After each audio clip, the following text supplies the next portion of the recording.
अमेरिकी सदर Donald Trump के साथ पाकिस्तान के वजीर आजम शहबाज शरीफ की मुलाकात और फिर फील्ड मार्शल आसिम मुनीर की मौजूदगी। और डोनाल्ड ट्रंप ने अपने कोट के ऊपर फाइटिंग जेट क्यों लगाया हुआ था, ये तो बात आज हम जरूर करेंगे, लेकिन साथ साथ आपको ये बताएं कि इस मुलाकात के अंदर पाकिस्तान को F-35 समेत F-16 ब्लॉक 17 की भी ऑफर हुई है। क्या पाकिस्तान ये ऑफर लेगा?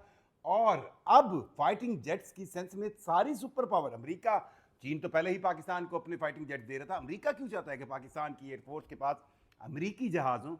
ये बहुत इंपॉर्टेंट है। मैं जुल्करनैन शेख हूं और आपको साथ ही पेंसिल पर खुशामदीद कहता हूं। आपको यह बताता चलूं कि अगर आप एक हथियार बनाएं, अगर आप एक गन बनाएं, अगर आप एक टैंक बनाएं, अगर आप एक तोप बनाएं, अगर आप एक फाइटिंग जेट बनाएं, तो आप अगर उसको बेचना चाहते हैं तो तभी बेच सकते हैं जब आप उसको भरपूर अंदाज में उसकी मार्केटिंग करें। या अगर एक बाइक की आप किसी अच्छे बाइकर को देकर उसकी एक ऐसा स्टंट हो कि वो बाइक एक फासले तक जंप करे, कोई 10 ट्रक जंप करे, तभी जाके आप उसको बहुत आसानी से, बहुत बिल्कुल आराम से बेच सकते हैं। सिंपल कहानी है। पाकिस्तान की एयरफोर्स ने इस मौजूदा टाइम के अंदर पूरी दुनिया में यह साबित कर दिया है कि वो एयरफोर्स और उसके फाइटिंग पायलट्स ऐसे हैं जो किसी भी जहाज को उड़ाएंगे तो उनकी वैल्यू बढ़ जाएगी। और यही काम हुआ मई की इस जंग में। और अब हाल ये है कि अमेरिका खुद पाकिस्तान को कहीं ना कहीं F-35 देने की बात कर रहा है और वो चाहता है कि पाकिस्तान ले। पाकिस्तान इस प्रोग्राम में जाने से कतरा रहा है क्योंकि पाकिस्तान उन पर उतने पैसे खर्च नहीं करना चाहता और पाकिस्तान ऑलरेडी स्टील टेक्नोलॉजी के अंदर J-35 जो है वो तैयारी ले रहा है। और अगर F-35 पाकिस्तान ने लेने भी होंगे तो उन्हें एक अपने नए अलायंस के थ्रू लेगा, यानी सऊदी अरेबिया के थ्रू लेगा। पाकिस्तान खुद इसको नहीं लेगा। डोनाल्ड ट्रंप जो कि अमेरिकी सदर हैं और उन्होंने पाकिस्तान के वजीर आजम मियां शहबाज शरीफ और पाकिस्तान के फील्ड मार्शल सैयद आसिम मुनीर को जब व्हाइट हाउस कॉल किया तो उस मुलाकात के अंदर जो फोटो सेशन हुआ तो पता चला कि डोनाल्ड ट्रंप के कोट के ऊपर एक फाइटिंग जेट लगा हुआ। अब ये फाइटिंग जेट लेकर बहुत सी क्या सराहियां हुई, यहां तक कि इंडियन मीडिया चीख पड़ा और रोना धोना यह है कि क्या पाकिस्तान के साथ इस मुलाकात के अंदर फाइटिंग जेट्स की कोई डील हो रही थी और ये किससे इजहार यकजहती था। अब इस चीज को लेकर इतना एक बवेला मचा कि फिर एक कवर अप आया, व्हाइट हाउस की तरफ से एक कवर अप आया और उन्होंने कहा कि क्योंकि पाकिस्तान के वजीर आजम और फील्ड मार्शल से मुलाकात से पहले अमरीकी सदर जो है वो तुर्किया के सदर से मिले थे, तैयब एर्दोगान से मिले थे, तो उनके साथ बातचीत में भी F-35 की बात हुई। तो उस वक्त अमेरिका के जो रैप्टर 22 स्टील टेक्नोलॉजी के जहाज हैं उनकी ये पिन लगाई गई थी। अब ये कहानी समझने वाले समझेंगे। बहरहाल अमेरिकी सदर डोनाल्ड ट्रंप ने बहुत बड़ा मैसेज दिया है, इंडिया को मैसेज दिया। और डोनाल्ड ट्रंप इस वक्त पाकिस्तान की फोर्सेस से, स्पेशली पाकिस्तान एयरफोर्स से बहुत ज़्यादा आप कहें मुतासिर लग रहे हैं। और उनकी इस मुलाकात की डिटेल तो नहीं आई, लेकिन बताया यह जा रहा है कि पाकिस्तान को एक ऑफर तो कंफर्म हुई है और वो है F-16 ब्लॉक 17 के। अमेरिका ने ऑफर किया कि भाई आपने और F-16 ब्लॉक 70 और 72 के अगर जहाज खरीदने हैं तो हम तैयार हैं।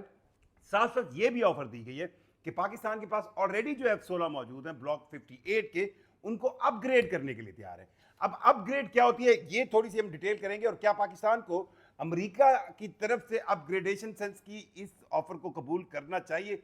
और पाकिस्तान का जो बजट है, क्योंकि पाकिस्तान की फोर्सेज स्पेशली एयरफोर्स जो है, हम कोई बहुत अमीर मुल्क नहीं है, हमारे पास पैसा नहीं, हमें अपनी इकोनॉमिकल सेंस के अंदर रहकर अपनी तमाम रिक्वायरमेंट पूरी करनी होती है। पाकिस्तान एयरफोर्स के मुख्तलिफ प्रोग्राम है जिसमें हमें J-17 थंडर ब्लॉक 3 की प्रोडक्शन जारी रखनी है, उससे फर्दर जाना है।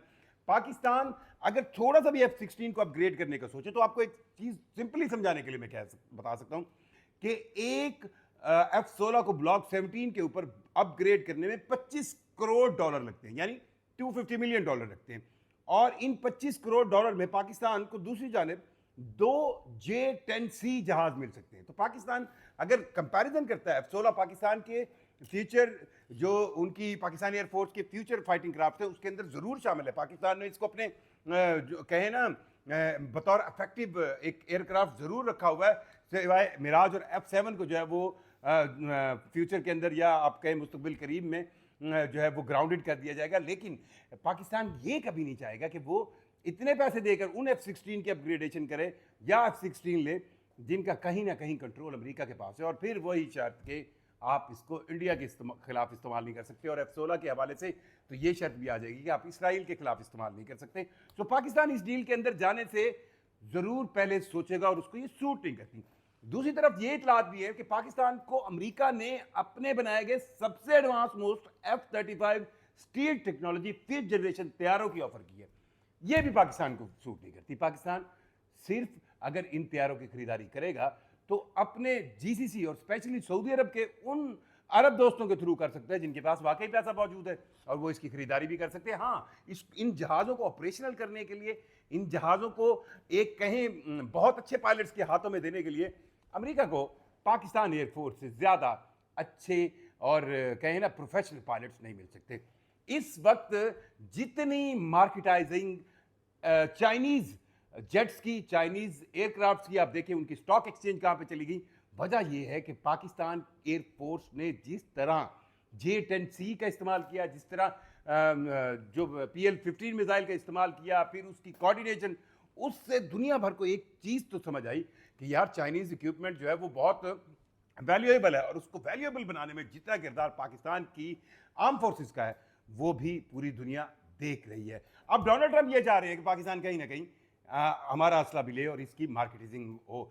अब पाकिस्तान ने पिछले, आप देखें ना, मई की जंग से ऑनवर्ड अब तक पाकिस्तान पिछले 25-30 सालों में अपनी खारजा पॉलिसी की पीक को टच कर रहा है। इस वक्त एक तरफ पाकिस्तान वो मुल्क है जिसने सऊदी अरब के साथ दिफाई अपना मुआहिदा किया, तो दूसरी तरफ सऊदी अरब का सबसे बड़ा मुखालिफ ईरान भी इस मुआहिदे पर इत्मीनान का इजहार कर रहा है, वो इसको अप्रिशिएट कर रहा है।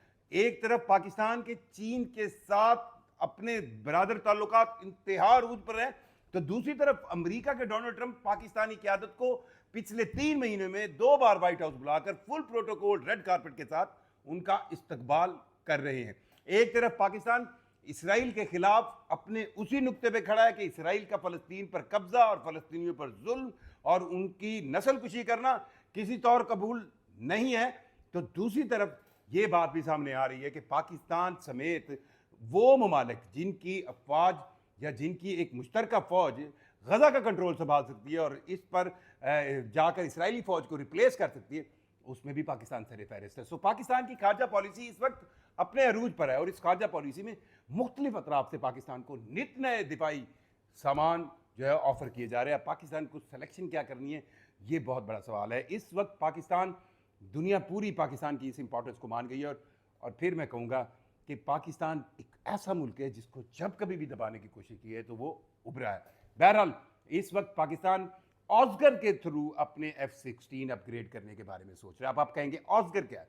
दुनिया के अंदर सिर्फ 2 ममालिक ऐसे हैं जो F-16 को अपग्रेड कर सकते हैं, F-16 को अपग्रेड कर सकते हैं। एक तो अमेरिका खुद है जहां पर महंगा बहुत होता है, और दूसरी इसकी ऑस्कर किट है जो तुर्की के पास मौजूद है, और तुर्की के थ्रू पाकिस्तान की इस अपग्रेडेशन में खर्चा कंपैरेटिवली कम आएगा। पाकिस्तान अपने उन 58 ब्लॉक के F-16 को अपग्रेड जरूर करना चाहेगा, जिनकी तादाद 18 से 20 बताई जाती है। इनको जरूर अपग्रेड करना चाहेगा और इसकी अपग्रेडेशन जो है वो तुर्की के थ्रू ही की जाएगी, क्योंकि पाकिस्तान को ये कंपैरेटिवली एक सस्ता सौदा होगा। और पाकिस्तान की तुर्की के साथ होने वाले ताल्लुकात की वजह से पाकिस्तान इसमें गिव एंड टेक की साइंस भी हो सकती है, क्योंकि दिफाई मामलात में पाकिस्तान और तुर्किया जो है मुख्तलिफ मामलात में उनके अपने टाइज जो है वो बहुत स्ट्रॉन्ग है, और इस सेंस में पाकिस्तान को ये डील सस्ती पड़ सकती है। अपनी राय से हमें ज़रूर आगाह कीजिएगा। सहाफ़ी पेंशन को सब्सक्राइब कीजिएगा। मुझे जुल्करनैन शेख को इजाज़त दीजिए। अल्लाह हाफ़िज़।